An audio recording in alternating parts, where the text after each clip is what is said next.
O ego diante do infinito. A crise da vontade diante do destino. Quem viu o abismo e sobreviveu, nunca mais caminha com pressa. Ele aprendeu que não é o ego quem conduz o rio. A bifurcação invisível. Há um ponto silencioso no caminho da individuação em que o ego, por mais fortalecido que esteja, é chamado a se dobrar diante do que não pode compreender.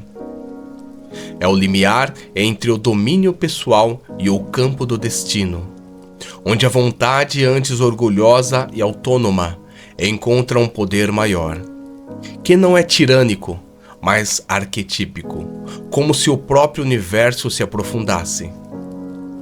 Esse momento é uma bifurcação invisível, um local interior onde não há placas, não há caminhos claros, apenas uma vibração no ar, uma mudança de densidade na alma.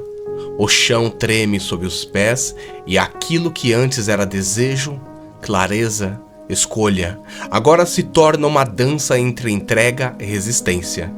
O ego, treinando para decidir, sente-se impotente frente ao grande mistério. É aqui que se instala o paradoxo. Quanto mais o ego tenta controlar, mais ele se afasta da verdadeira direção. Mas também, quanto mais ele se entrega sem discernimento, mais corre o risco de se diluir na inércia ou na fantasia. O fogo da vontade. Força ou ilusão. A vontade é um fogo, e como todo fogo, ela pode iluminar ou destruir. No início da jornada, essa chama é necessária. Sem ela, não romperíamos os muros da persona, nem teríamos coragem de encarar a sombra. É a vontade que nos faz buscar a verdade, resistir à mentira interior, mergulhar nas profundezas. Mas quando essa vontade chega ao limiar dos arquétipos maiores, aqueles que não pertencem ao eu, mas ao todo, o fogo se vê diante de um oceano, e o que era impulso se torna angústia, e o ego, como Ícaro, ousou voar alto demais, e agora sente o calor do sol queimando as asas de cera. Aqui, o buscador percebe que há algo mais profundo do que querer. Há algo que chama, algo que convoca. É o destino simbólico, o desígnio, aquilo que não foi escolhido racionalmente, mas que pulsa como um tambor ancestral nas entranhas da alma. E então a pergunta muda: o que eu quero? Dá lugar a o que me quer. A rendição que não é fraqueza. Rendição. Palavra tão mal compreendida em nossa cultura de controle. Mas nesse ponto do caminho, a rendição não é desistência, é sabedoria. É reconhecer que o rio tem uma direção própria e que nadar contra ele, por orgulho, é afogar-se lentamente.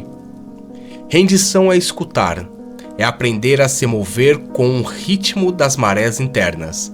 É saber dizer: eu farei a minha parte, mas também honrarei o mistério. Nisso, a vontade se transforma, deixa de ser imposição e se torna colaboração. O ego não some, mas aprende a ocupar seu lugar sagrado como servidor do self, não ser um tirano.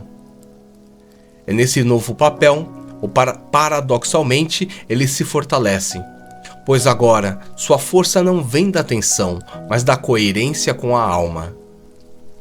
O chamado maior e o medo do desvio. Ao cruzar esse limiar, muitas almas entram em crise.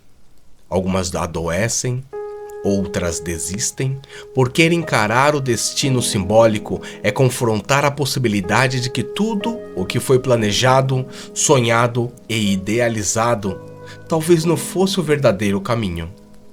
E isso dói.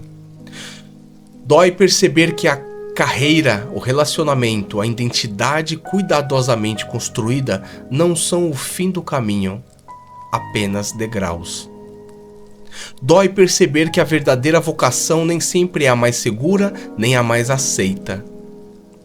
Dói perceber que o chamado da alma é muitas vezes solitário e que o mundo não irá aplaudir o retorno do guerreiro ferido. Mas essa dor é fértil e o parto é o parto da individuação. É o momento em que a alma rasga sua velha pele e emerge nua, porém real. Sincronicidade. O universo como espelho da alma. Neste ponto da jornada, começam a surgir os sinais, sonhos vívidos, coincidências estranhas, vozes internas que não são delírios, mas orientações. É como se o universo, antes de tudo, começasse a sussurrar. Jung chamava isso de sincronicidade, eventos externos que se alinham com o estado interno, revelando um padrão oculto, um sentido profundo que vai além do acaso. Essa sincronicidade não é mágica no sentido superficial. Elas são respostas simbólicas do self ao ego, que se abriu à escuta. Ver um animal arquetípico em sonho, encontrar uma frase que responde a uma dúvida antiga, ter uma conversa que muda tudo, nada disso é casual, é o destino sussurrando. Sim, esse é o caminho. O ego iniciado. Quando o ego atravessa essa crise e não se destrói, mas se transforma, ele se torna o que os antigos chamavam do ego iniciado, um ego que já não se vê como dono, mas como cuidador, que já não quer controlar, mas servir ao propósito maior, que já não busca a glória, mas a coerência com a alma. Esse ego não é fraco, é maduro. Ele sabe quando agir e quando calar, quando lutar e quando se curvar. Ele caminha com humildade, mas também com firmeza. E então, pela primeira vez, o destino e a vontade dançam juntos. Não há mais guerra interna, há harmonia. E o ego e o self começam a se reconhecer.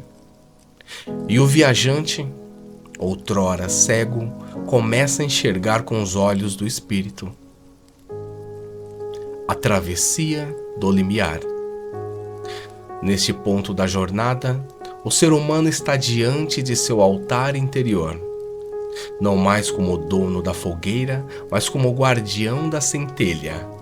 Ele não comanda mais os ventos, mas aprendeu a navegar com eles.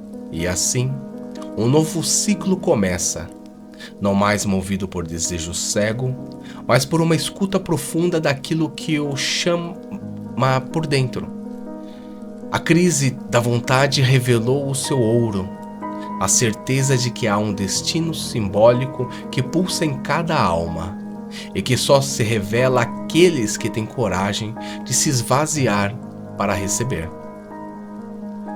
E para você que chegou até aqui e que gostou, curte, se inscreve no canal e compartilha.